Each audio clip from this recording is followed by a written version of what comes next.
Hello everyone, कशात सर्वजण? अपेक्षा करते तुम्ही सर्वजण ठीकच असाल. बाय द वे, आज आहे आषाढी एकादशी. तर आमच्या इथून पालखी जात आहे. म्हटलं तुम्ही एवढं तर शेअरच करणार आहे, जाणार आहोत पालखी बघण्यासाठी. So stay continue. तोपर्यंत ना मी मागचं काय बनवलं होतं ना वारकऱ्यांसाठी, तेच थोडंसं मी तुम्हाला व्हिडिओ शेअर करते. सकाळी सकाळी आंघोळ वगैरे करून झाली होती, त्यामुळे म्हटलं आधी चला रांगोळी काढून घेऊया. तर ना मी इथे विठू माऊलीचा टिक्का असा काढण्याचा प्रयत्न करत होते. बाय द वे, माझ्याकडे काय ब्लॅक कलर नव्हता, पण जो काय कलर होता ना त्यामध्ये मी सुंदर असा माऊलींचा टिक्का काढलेला होता.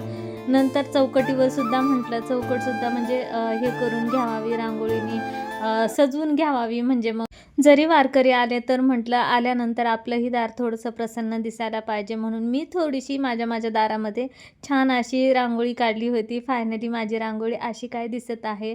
आणि हवा मात्र खूप होती, त्यामुळे रांगोळी काढलेली सगळी अशी उडून जात होती आणि काढताना पण व्यवस्थित काढता येत नव्हती. त्यामुळे मग आज जसं काय जमेल आणि जे काय असेल ते मी तुमच्याशी शेअर करण्याचा प्रयत्न केलेला आहे. बाय द वे, हे अशी काय रांगोळी आहे. तर चौकटीवरची सुद्धा बघा तुम्ही किती छान मी काढलेली आहे. छोटे छोटे फ्लावर काढले होते आणि त्यावर मी असे छान असे रंगीबिरंगी कलर भरलेले होते. तर अशी काय चौकटसुद्धा माझी सजलेली होती. त्यानंतर मग मी असा विचार केला की आता ही वारी यायच्या आतमध्येच आपण काय करावं की आपलं घर वगैरे पुसून घ्यावावं. चला म्हटलं आता पुसून घेते, तोपर्यंत म्हटलं आता काही कोणी डिस्टर्ब करणार नाही. पुसायला घेते, मोप हातात नाही तोवरच लगेचच माझ्या मिस्टरांनी आवाज दिला की उरक लवकर, दिंडी आलेली आहे बाहेर. काय बाकी कशाचाही विचार न करता मी आहे असा मॉप वगैरे बाजूला ठेवला आणि तशीच गेले बाहेर. बाहेर बघतीये त्यांचं सगळं म्हणजे विरंगुळा वगैरे किती छान ना. एकदम अशा भोळ्या भावानी भक्ती करतात ते लोक, निरागसपणे भक्ती करतात. तर त्यांना कुठं काय कमीही पडत नाही. एवढं चालत जाणं येणं वगैरे काय सोपं आहे का? तर एवढे वारकरी होते आणि एवढी पालखीमध्ये म्हणजे कसं असतं ना, एखादी गोष्ट जर का आपण अपेक्षा ठेवून केली तर मी नेहमी जसं म्हणते तसं की खरंच ती गोष्ट आपली पूर्ण होती का हो? तुमच्यासोबत असा काय कधीतरी असा हे केलेला झालेला आहे का अनुभव किंवा किस्सा काय झालेला आहे का? तर ते सांगा. निरागसपणे आपण जी काही गोष्ट करतो बिना अपेक्षेची करतो, ती गोष्ट आपल्या सारथी लागते आणि मार्गीही लागते. तर न पुढे बघा वारकरी आलेले आहेत.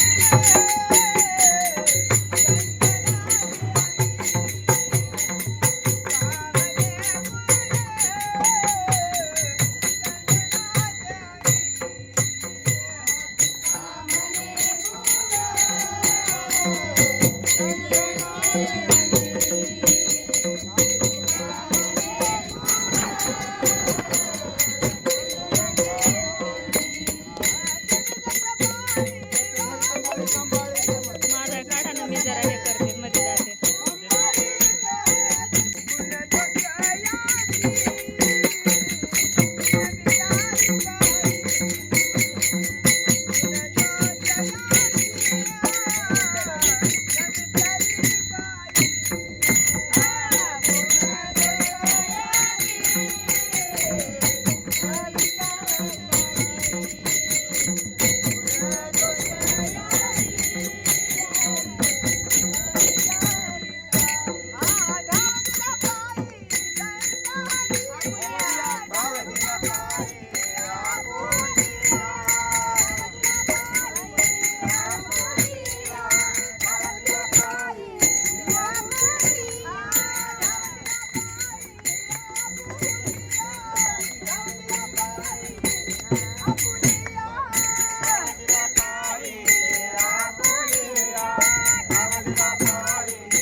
पंढरीनाथ भगवान की जय, माऊली ज्ञानेश्वर महाराज की जय, जगद्गुरु संत तुकाराम महाराज की जय, अवधूत चिंतन श्री गुरुदेव दत्त.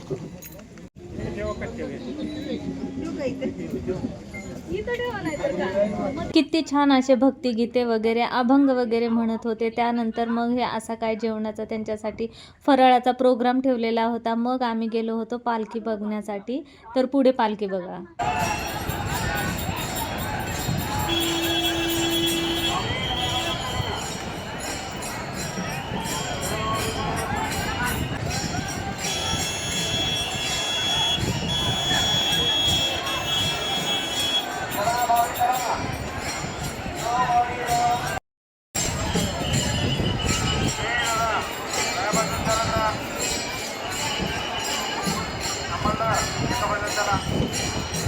पालखी वगैरे बघितली. पालखी वगैरे बघून झाल्याच्या नंतर पालखीचं दर्शन घेतल्याच्या नंतर आम्ही गेलो विसावा मैदानामध्ये, जे की आमच्या वडकीमध्येच आहे. विसाव्याच्या इथे गेल्याच्या नंतर पालखीच्या दिवशी ही अशी काही यात्रा वगैरे भरते तिथं. तर खूप छान आणि प्रसन्न वाटतं आणि खूप स्वस्त काय घ्यायचं असेल तर काही गोष्टी खूप स्वस्त भेटतात.